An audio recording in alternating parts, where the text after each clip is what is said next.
Assalamualaikum warahmatullahi wabarakatuh. Good morning my beloved student. Selamat pagi anak-anakku sekalian. How are you today? Apa kabar semuanya? Sehat walafiat harapan Pak Nanang. Baik nak, kita kembali belajar untuk pelajaran bahasa Inggris di unit 4, chapter 4. Ya, buka buku paket kalian. Chapter 4 itu page-nya 75, halaman 75. Ini unit terakhir untuk di semester pertama di kelas 7. Oke, sudah dibuka bukunya. Kita lihat. There are many things in this room. There are, ada many, banyak, thing, benda. Ada banyak benda-benda. Jadi thing itu bisa artinya sesuatu, benda, ya. In this room, di ruangan ini. Jadi kalian nanti diminta menyebutkan benda-benda yang ada di dalam ruangan itu dengan bahasa Inggris. Kita punya beberapa ruangan spesial, ada yang kita kenal dengan ruang tamu, living room, ada yang kita kenal dengan ruang kamar tidur, bedroom, ada juga kemudian dining room, ruang makan, ada bedroom, ya ada bedroom itu kamar mandi, ada kitchen, ya ada dapur. Nah nanti di sana ada benda-benda yang kita gunakan di tempat itu dan kemudian akan kita sebut dengan bahasa Inggris. Contoh kalau kita di kamar tidur atau di bedroom ada banyak di sana, ada pillow, ada blanket, ya ada pillow, bantal, blanket itu selimut dan seterusnya. Ini nanti akan kita belajar. Di kelas juga begitu, ada desk, meja, ada table, ada chair, ya ada clock, jam dinding, ya ada vase bunga dan seterusnya. Baik nak, ya. Nah di halaman 76 ya activity 1. Find the missing letter to form names of item or object. Use the keywords. Ya, find, temukan the missing letter, kata-kata yang huruf-huruf yang hilang. Ya, to form names, untuk membentuk nama of item dari benda-benda or object atau benda. Use, gunakan the keywords. Itu gunakan kata kuncinya. Jadi ada huruf D, ya nomor 1. Nah ini penjelasannya, it consists of pages. Dia terdiri dari beberapa halaman, banyak halamannya. We need it, kita membutuhkan dia to check, untuk mencari the meaning, arti of foreign words, kata-kata bahasa asing. Nah apa itu namanya? Diawali dengan huruf D dalam bahasa Inggris, ya. Nah seterusnya. Jadi ini yang nanti kalian kerjakan di activity 1, ya. Kalian kerjakan ya, kalau bisa ditulis di buku tulis kalian. Nanti kalau memang ada kesempatan mengumpulkan, dikumpulkan. Jadi beserta penjelasannya. Jadi 10 nomor ini beserta penjelasannya. Yang nomor 1 kalian tulis jawabannya D, kemudian penjelasannya apa, biar kita nanti lebih menguasai lagi. Itu tugasnya, diingat nak. Jadi tugas pertama adalah ya activity 1, mencari huruf-huruf yang hilang atau huruf-huruf yang belum ada, itu sesuai dengan tanda yang sudah diberikannya. Kemudian kalian tulis ya, itu menjadi sebuah kata. Nah arti dari kata tersebut adalah it consists of pages. Ini terdiri dari beberapa halaman, ya banyak halamannya. We need it, kita membutuhkan ini, benda yang tadi tuh, to check, untuk mencari the meaning, ya arti of foreign words, kata-kata asing atau bahasa asing. Ya, yang kedua pun demikian. Jadi yang space yang kosong itu kalian isi. Jadi ditulis di bukunya, ingat nah tugasnya, dan kemudian kalian tulis pertama katanya, ya kata-kata yang ditulis yang diminta tadi untuk diteruskan, yang sudah disediakan beberapa hurufnya. Kemudian tidak perlu terjemahkan dalam bahasa Indonesia, cukup bahasa Inggrisnya saja. Itu ya, mudah-mudahan bisa paham. Oke, nah itu kemudian di activity itu ada beberapa tempat, ya. Ini yang nanti menjadi di sana ada beberapa barang, ya. Contoh yang pertama library, ya. Kemudian laboratory, bicycle set, kemudian computer room, music room, toilet, warehouse, schoolyard, canteen, school hall. Jadi kita mencocokkan. Nah library itu apa? Library, ya. Di sana tentu saja apa yang kita lakukan, aktivitasnya di B itu aktivitasnya, kegiatan. Kamu ngapain kalau ke perpustakaan? Oke, jawabnya ada di kolom B itu borrow books, meminjam buku, ya. Laboratory, apa gunanya laboratory, ya. Conduct eksperimen, melakukan percobaan di laboratory. ya bicycle set, ya seterusnya. Ini saya rasa tidak terlalu sulit.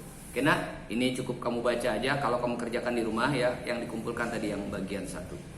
Ya. Di activity 5 ya juga ada beberapa gambar dan itu sudah ada penjelasannya. Ya, apa gambarnya ya. Name the item. Ya. Itu yang pertama apa tuh? Majalah tuh. Buku paket ya. Kemudian vas bunga. Kemudian peta bahasa Inggrisnya. Oke, ya. Baik nak, saya baca di halaman 78 activity 7. Kita akan belajar strukturnya ya. Jadi ada seorang siswa memegang laptop ya. Dia berkata I have laptop computer. Saya punya komputer laptop. Ada yang dicetak tebal huruf A, dibacanya E. Ya, the laptop computer is gray. Ya, warna laptop komputer itu is gray. Gray itu apa? Abu-abu. Ya, oke, yang sebelahnya siswinya I have a pencil sharpener. Kembali A-nya dicetak tebal, pencil sharpener. You know, kamu lihat apa itu pencil sharpener ya? Rautan bahasa kamu ya, bahasa kitanya ya. Pencil sharpener itu penajam pensil. Kita bilang rautan. Kemudian the pencil sharpener has a unique shape. Ya, rautan ini mempunyai bentuk yang unik, yang aneh ya, seperti bentuk rumah. Oke, gambar di bawahnya there is an eagle in the zoo. Ya, kita lihat di sini an. Kalau tadi A ini menyatakan ya, ada, nanti kita jelaskan di halaman sebelahnya deh. An ya. Ada seekor eagle elang in the zoo ya, di kebun binatang. The eagle is bald ya. Elangnya ya. Elang itu bald ya. Bisa kamu cari bald. We need an egg to make an omelet. Kita membutuhkan sebutir telur untuk membuat omelet. Omelet itu telur dadar. Ya. The egg should be fresh. Telurnya harus fresh, segar, ya, nggak boleh busuk, nggak boleh terlalu lama. Nah, apa kehususan ataupun apa yang akan kita ambil pelajaran dari huruf atau kata yang dicetak tebal tadi? Ada e, ada de, ada en, sama de. Ada 3 berarti. Yang pertama e, yang kedua en, yang ketiga de. Oke. Nah, dalam bahasa Inggris halaman 79 itu disebut dengan article. Article itu kata sandang. Ya, untuk menyandang sesuatu, menyebut sesuatu. Nah, kalau dalam bahasa Indonesia kata sandang itu kita terjemahkan bisa sebuah, ya, seekor. Pokoknya yang menunjukkan dia satu.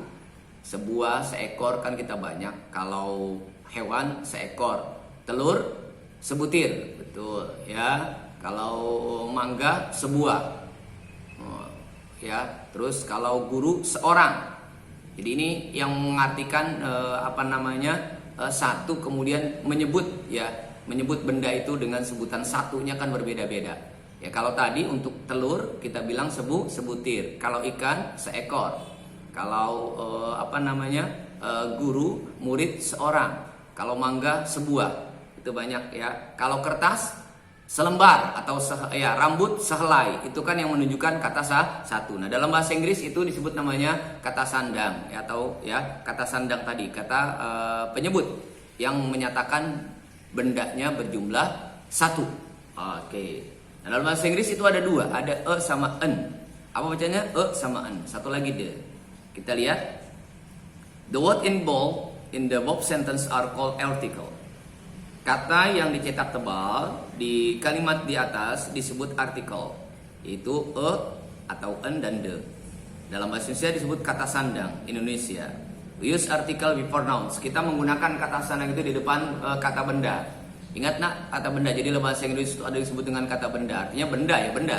Ya, mau benda mati, benda hidup, manusia, hewan itu namanya benda. Nanti ada misalnya kata kerja ya, yang melambangkan pekerjaan, makan, tidur, itu namanya kata kerja. Sebetulnya kalian sudah diperkenalkan ini ketika kalian berada di MI ya. Itu kata kata kerja. Lalu kata sifat orang ya, marah, sedih, itu kan sifatnya ya. Jadi pemarah. Ya, itu namanya kata sifat. Marah, sedih, rajin, malas ya. Itu kata sifat ya. Cantik, jelek ya. Itu kata sifat. Nah, ini dia di depan kata benda. Jadi di depan guru, ya, murid, ya, kemudian apa, ayam, ikan, ya, telur tadi, itu dipakai di depan kata benda. Apa yang dipakai tadi di depan kata benda yang untuk menyatakan satu, yaitu atau en. Jadi ada dua. Nanti makanya yang mana yang pakai yang mana yang pakai en, ya. Nah, kita lihat yang pertama, we use or en for indefinite singular noun. Ya, kita menggunakan sama en untuk kata benda tunggal, noun kata benda singular tunggal, indefinite yang belum tertentu. Secara umum masih yang mana aja. Ya. Nah, ya, jadi sama en. Nah, kemudian dua-duanya artinya satu dan kita gunakan untuk menyebut kata benda yang otomatis karena satu bendanya tunggal. Ya, bendanya satu. Jadi ayamnya ada satu, maka kita bilang a chicken. Ya. Gurunya ada seorang, a teacher. Ya. Nah, sekarang kenapa ada dua? Ada sama en, enggak saja. Oke. Put before noun which begin with consonant sound. Letakkan sebelum kata benda yang dimulai dengan konsonan noun, consonant sound. Ya, huruf yang bersuara mati atau kita kenal dengan huruf mati. Ya. Jadi huruf mati. Jadi dalam alfabet itu ada yang disebut dengan konsonan, ada yang disebut dengan vokal. Ya, atau vowel, vokal. Konsonan itu banyak, kalau vokal itu yang kita sebut dengan huruf hidup itu gampang. A, I, U, E, O. A, I, U, E, O. Ada berapa? 5. Sisanya semuanya huruf meninggal, huruf mati. Ya, itu ya. Jadi, nah, ketika benda itu diawali dengan selain A, I, U, E, O, dengan B, dengan C, dengan D, dengan K, dengan T, dengan S, maka untuk menyatakan sebuah, untuk menyatakan seorang, gunakan ya. Mattress, ya, matras. A window, sebuah jendela. A map, sebuah peta. A butterfly, seekor kupu-kupu. Oke. A buffalo, seekor kerbau. A park, ya, sebuah halaman. A school, sebuah sekolah. Ini ya, jadi ya, gunakan untuk menyatakan sebuah atau satu di depan benda yang diawali dengan huruf konsonan. Apa huruf konsonan? Huruf mati. Itu huruf selain A, I, U, E, O. Ya, bukan O. Ya, mau O. Oke, yep. Nah, sisanya yang tadi en itu kita pakai otomatis untuk yang diawali dengan huruf vokal atau hidup, dengan A, dengan I, dengan E, dengan U, atau dengan O. Ya, contoh an iron, ya, iron itu setrikaan. Ya, an odading, odading, ya, ini bahasanya kasar, Mang Ade Londok sayang ya, padahal iklannya tadinya awalnya bagus, cuma bahasanya kasar ya, jadi nggak boleh kalian ikutin ya, ya. Jadi makan odading ya serasa jadi Iron Man. Ya. Iron itu kita terjemahkan di setrikaan ya. Nah, kenapa pakai en? Karena iron itu diawali dengan huruf I, pakai en. Kalau diawali dengan huruf B, pokoknya huruf mati, maka pakai Paham ya? An item, sebuah benda, bukan item. Ya, nggak usah ngaku lah ya. An item, nggak usah kamu bilang-bilang, orang juga udah tahu kalau kamu putih. An item. An hour, 1 jam. An idiom, ya, sebuah persamaan. An eraser, you know eraser, ya, untuk menghapus. Ya, tadi sebutir telur. An egg, tapi kalau sebuah bola, a ball. Ya, bisa ya? Oke, bisa lah. Ya. Kemudian satu lagi kita gunakan the. The itu untuk definitive noun, kata benda yang sudah tertentu, yang sudah kita sebut. Tadi misalnya contohnya di halaman 78, I have a laptop computer. Saya punya sebuah komputer laptop. The laptop computer is great. Komputer laptop itu komputer apa, laptop yang mana? Laptop yang saya. Maka pakai the. Ya, gitu ya. Jadi begitu ya. I have a cat. Saya punya kucing. The cat is black. Kucing itu hitam. Kucing siapa? Kucing saya. You have a cat. Kamu punya kucing. The cat is black. Kucing itu hitam. Kucing siapa? Kucing kamu, karena tadi sudah disebut di atas. Jadi the cat itu maksudnya kucing itu adalah kucing yang tadi di kalimat pertama. Dia jadi di kalimat kedua. Nah, ini yang disebut dengan namanya adalah artikel, kata sandang. Jadi kata sandang pada nongol ada dua, ada sama en. Satu lagi de. Kalau sama en untuk menyatakan sebuah, kalau de bisa lebih dari sebuah, dari satu, ya. Cuman kalau de itu untuk menunjukkan benda yang sudah disebut di kalimat sebelumnya atau di kata sebelumnya. Jadi sama en. Digunakan untuk benda yang diawali dengan huruf mati, ya, B, C dan seterusnya. Ya, sementara en digunakan benda yang diawali dengan huruf hidup, itu A, I, U, E, O. Ya, artinya apa? Artinya jumlahnya satu.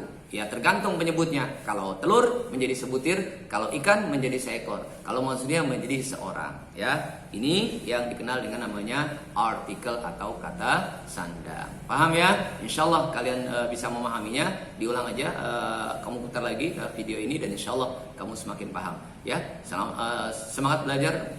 Semoga suksesan. Ya, sehat selalu. Thank you, terima kasih. Assalamualaikum warahmatullahi wabarakatuh.